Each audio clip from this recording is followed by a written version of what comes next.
ครูถ้าหมู่มายืมเงินแล้วเฮาบ่ให้เฮาจะผิดบ่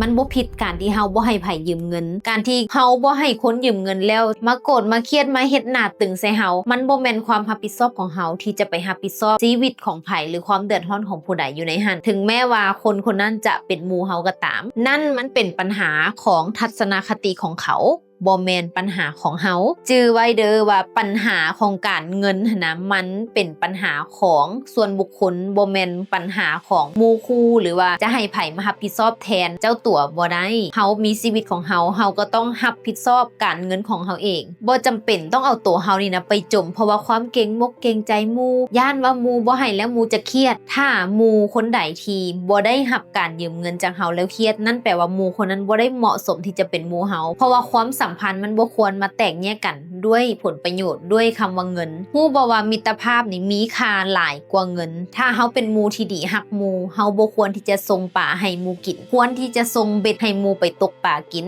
ข้าเจ้าจะได้สามารถที่จะดูแลตัวเองได้อาจจะเป็นความคิดความเห็นหรือว่าทางออกที่มันเหมาะสมหรือคอนเนคชั่นหรือเรียกงานที่มันจะสามารถซอยข้าเจ้าได้บ่ป้อนอีหยังพวกนั้นดีกว่าจะไปป้อนเงินป้อนคำสุดท้ายแล้วเฮาก็น่าจะเห็นเนาะว่าหมู่หลายๆคนนี่ผิดเถียงกันขาดหมู่ขาดคู่กันย้อนคำว่ายืมเงินแล้วบัดสุดท้ายบ่ส่งคืนเงินมันเฮ็ดให้คนนี่เป็นไปแนวใหม่เงินมันเฮ็ดให้คนนี่ยอมที่จะถิ่มความสัมพันธ์ที่หักแพงกันมายาวไกลสำหรับไผเนาะที่กำลังคิดว่าค่อยจะให้ดีหรือบ่ให้ดีหมู่ยืมเงิน